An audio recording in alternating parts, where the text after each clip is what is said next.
Isang magandang araw sa ating mga marikay at pari ko. Andito na naman po tayo sa ating garden. Ayan. Papakita na naman namin sa inyo kung ano pinagbago na ng ating garden mga marikay at pari ko. Kaya let's go.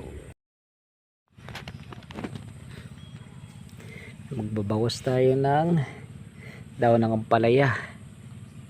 Ayan, maganda ito sa munggo. Panlawak sa munggo. Yan.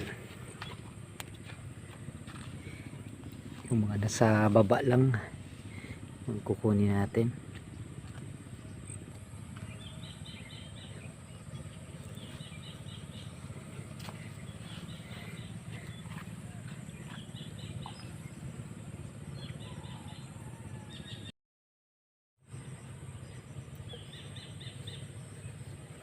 Ito na yung ating ampalaya mga marikit parikoy. Ayan, meron na siyang ayan, mga nakabitin na. Ayan, ang ganda na oh. Ayan, may mga bunga na yung mga ampalaya.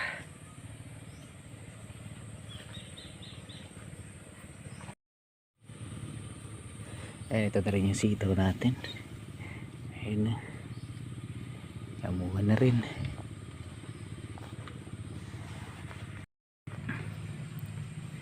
Ganda ng bunga ng sitaw natin, haba oh. Ayan.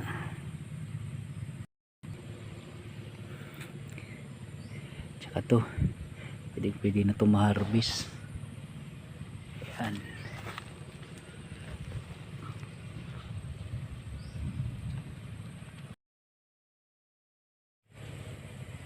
Ito yung ating nakuha nga daw ng ampalaya. Ayan. Mag-harvest na rin tayo ng ating alugbate. Ang ganda ng mga alugbate natin. Sarap to sa sinabawang isda at saka sa sardinas, palag na to.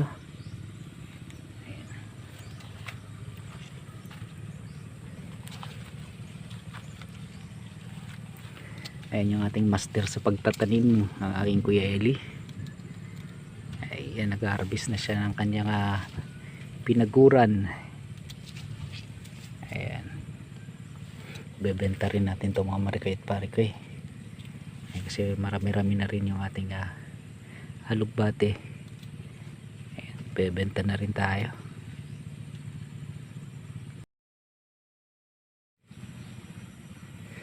Ayan, sunod natin tong sitaw. Ayan, mag-harvest na rin tayo.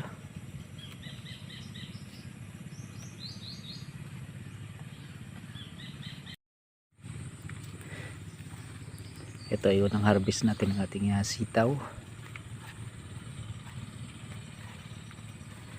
Ayan.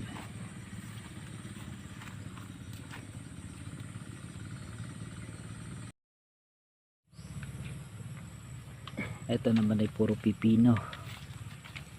At umakit na sa balag at mumulaklak na. Ayan, nagbibigay na siya ng bunga. Ayan,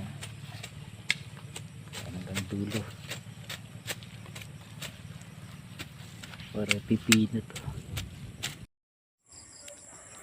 Hanggang dito na lang muna mga marikoy at parikoy ang ating mini vlog. Maraming salamat sa inyong walang sawang suporta at laging panonood ng aking munting upload. Hanggang sa muli nating upload, mag-ingat po tayo lagi and God bless po sa ating lahat. And for today's video mga marikoy at parikoy, magmumukbang tayo ng isang buwig na saging. Ewan ko lang kung hindi tayo magsisiyar-siyar nito pagkatapos. Ayan, isang buwig yan.